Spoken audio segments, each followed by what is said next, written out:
your name on it. Just put your name on it. That's all I say. Be a man or a woman. Put your name on it. Well, I'd like to hear about it, potheads. How the fuck you gonna know how to be great if you don't study greatness? Look at the game tape. Donuts. Oh, yeah. Hey, you know, you're not a bad-looking man, Mr. Gals. But you are, Blanche. You are in that chair. There's something wrong with us. Something very, very wrong with us. Oh, hey, buddy. Oh, yeah.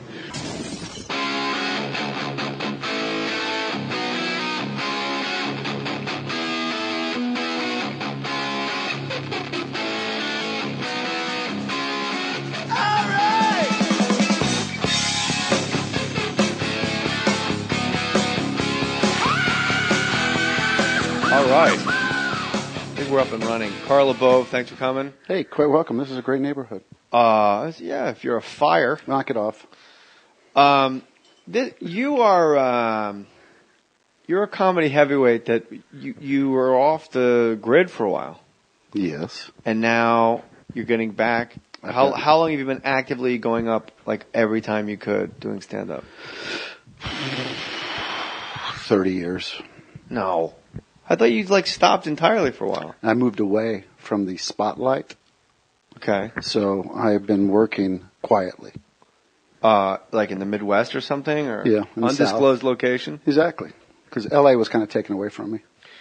We're going to get to all that, too. Yeah, I know. And when you see me writing shit down, just so I don't forget, it is weird, like, people, by the way, Carl LaBove is at Carl LaBove. That's Carl with a C _ LaBove, LABOVE.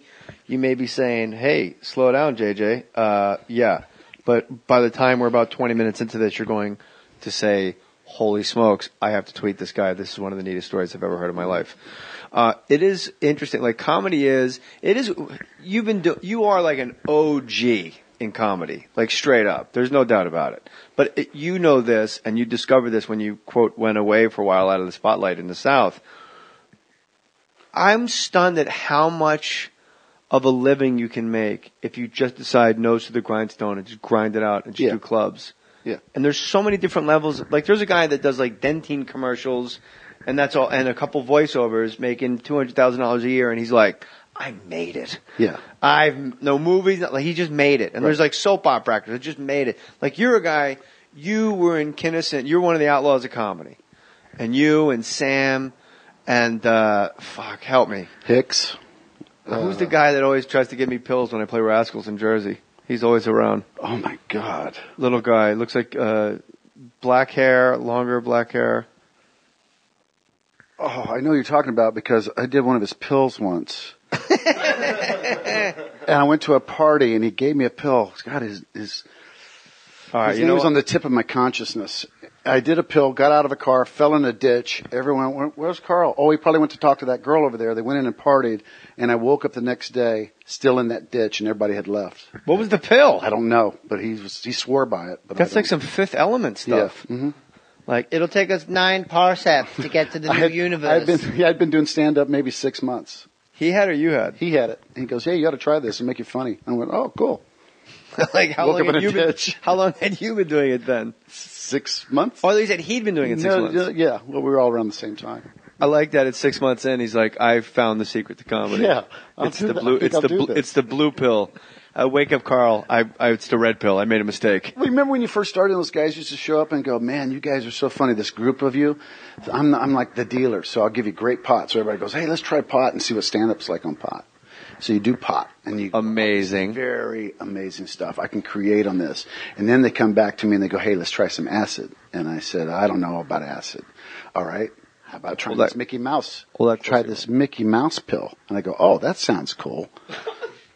Because I had never done that before. So I let it go, and then I did a whole half hour about mannequins that night, thinking they're so cool because they dress better than all of us. And that was the new rage. But that's actually a good premise and a good, I would assume. But you don't remember the premise. People show up next week to see you. There's that guy that did the mannequin bit. And you go, who are they talking about? You, man, you're great. And you don't remember it because you tripped out of your brains. It's funny you said that about the Mickey Mouse pill. The last time I did acid, it had Bart Simpson on it, and I remember as it sat on my tongue going, okay, good. I mean, what could go wrong? It's Bart Simpson. Guess what? Dope. A lot. Dope. It was bad news. Yeah. Uh-huh. when you discover how neat smashing bottles are on acid. That's like, we got to go to the store and buy more bottles. I had this big But they won't sell them to us empty. No. We have to buy bottles with liquid in them. What's his problem? I want empty bottles. We're smashing bottles. Well, just go to the case and just buy yourself a 6-pack of beer. I don't want beer. I want a bottle to smash. Oh, my God, we can smash bottles with beer in them. It's another hour. Yeah. Yeah, I used to have a nightmare from the age of 5 to 6 where at least once a week I'd wake up screaming because all I could see in my dream was darkness. I could hear laughter and eyes and teeth staring at me. And that was my paranoid dream every other week from the age of 5 to 6. I did acid the third week I was doing stand-up. This is the night I'm talking about taking the acid. I went on stage. Everything zoned out. I got into the lights that were in this little club I was working. It turned dark, and all I saw were eyes, teeth, and they were laughing with me.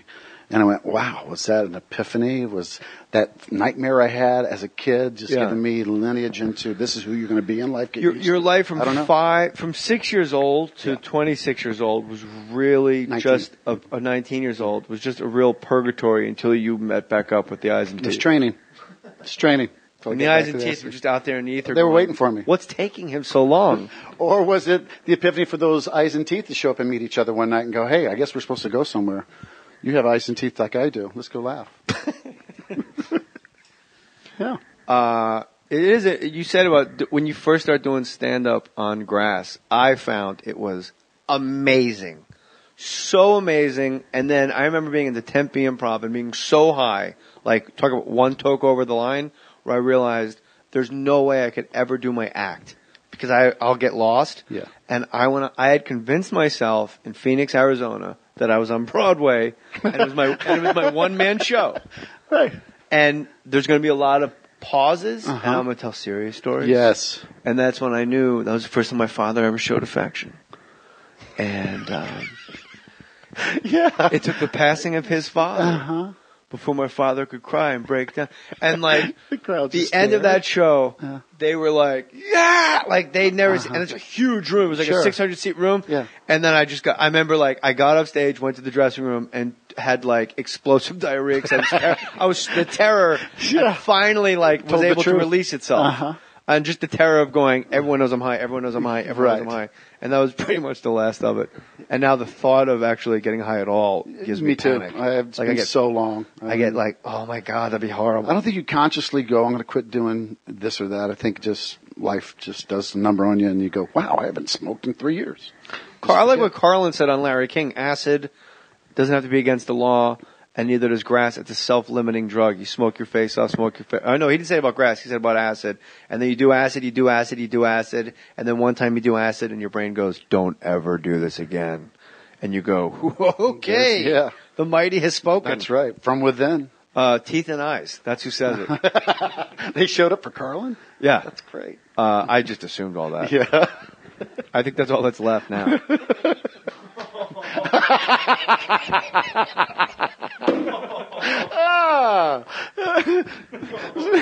Somewhere an angel just gave up his wings. I'm going to put $20 in the swear jar.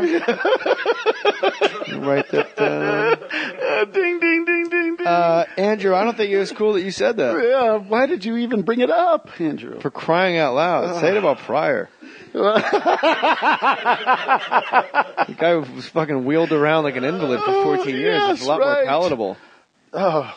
Richard Pryor was a guest on the Norm show, where Norm had to do, I don't know, every week. I think the cold open was he would talk to like a known comic. And Pryor couldn't talk. He was in a wheelchair. He was that frail, like, I'll just fucking let him die, Pryor. Yes. And then Norm goes, the thing is, and he just keeps going and going, and Pryor just keeps saying, you have anger issues that stem from a deep, you're a recidivist, angry man, and it just keeps going, and they just keep cutting away to Pryor, who was really doing nothing, but the crowd just goes, Richard Pryor's sitting erect, and they go crazy, and then he started complaining, and my wife was there. And his girlfriend goes, just get through this, baby. We'll get home. We'll get you a martini and a hooker. The guy couldn't open his mouth to breathe. Yes. He had an oxygen tank. he was in a wheelchair and weighed about 95 pounds. Yes. And he was pushing his albums. They had just come out again. Pussy is still talking the reason you go to the gym. The reason he's going to go home and fucking read Ayn Rand. I don't know what he's going to do. Yes. The reason this will be shorter than it should be. Yeah, well, I was turned on the TV once when Pryor was in that position. I used to be his water kid. So Mitzi made me in charge of him when I was 21. He came in to work in live on the Sunset Strip. Mitzi Shore, owner of the Comedy Store. Exactly. So she goes, Carl, do me a favor. When Richie comes in, when you see his Rolls Royce, just grab him, introduce yourself, and, give him a water, make sure he's okay. And whatever he wants to go on. You sound like old Pryor right now. Huh? That's what Pryor sounded like. Yeah, I know you're doing Mitzi. Yeah. That sounds like old. That sounds like wheelchair actually, Pryor. it's Louie and Roseanne, so that's fun. Oh, yeah. Yeah. Are you Rich's water guy? I walked in a room and three of them were sitting in a booth once. I hadn't been to the store in a long time. And Mitzi goes, "Oh my God, Carl, you look like you lost weight. You working out?" And Roseanne goes, "Yeah, you do. Your whole disposition's different, really." And Louie goes, "Yeah, you do look like you're working out." Wow. Hey, Carl, you need to ride home tonight. I like a guy that might take a nap in the middle of a conversation. Who's the black guy? Is he a singer? He scares me. I don't Is he a singer, that guy, black guy? Oh, God, it's good to see you, honey. You want to go to the Indian Casino? See you again. Does this podcast pay cash? No, there's no money. God, I love Louis so much. I do too. I roomed with him way back. About 10 of us roomed at this house. Behind Crest Hill, you ever heard of it? Behind the Comedy Store? Mm-mm. It was Raymond Burr's old mansion. And this place was right around town like I'm Raymond Burr. So he had all this stuff up there. It was great. Look at Charlo, just like a proud father. Oh, yeah. I told you he could hit the curveball, JJ. So you lived at Crest Hill, and Louis was one of the roommates, and Kinison was one of the roommates, and Dice was one. I think Ryan Miller. You guys are making too much noise out there. I think Ryan Miller. Can I lay down? But we would all walk down, and he would take his car. I'll drive. It's too much for a walk. That's for a block.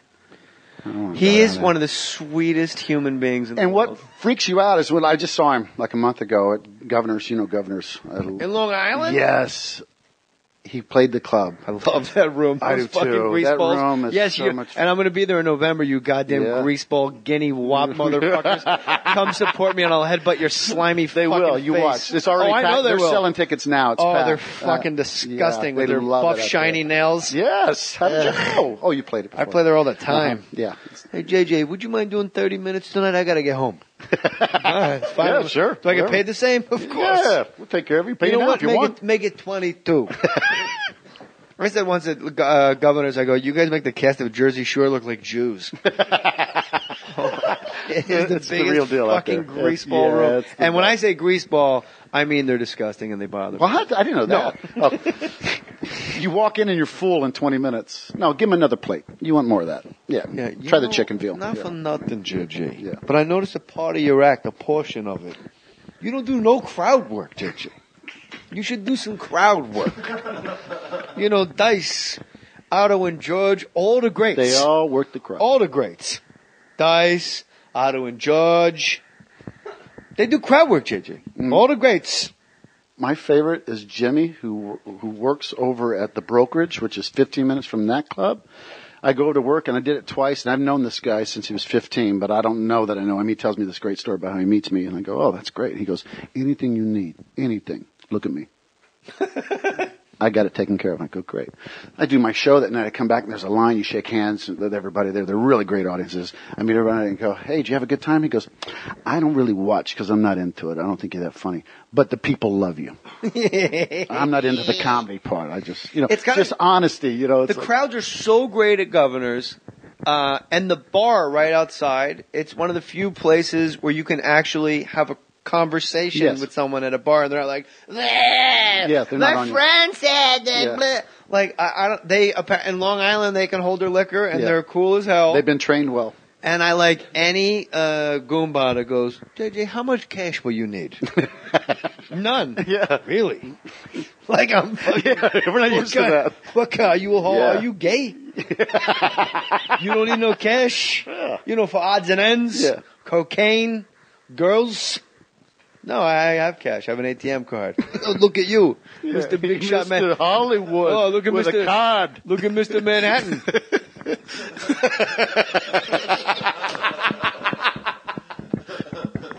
Gina, get him another Diet Coke. He's a Manhattan guy.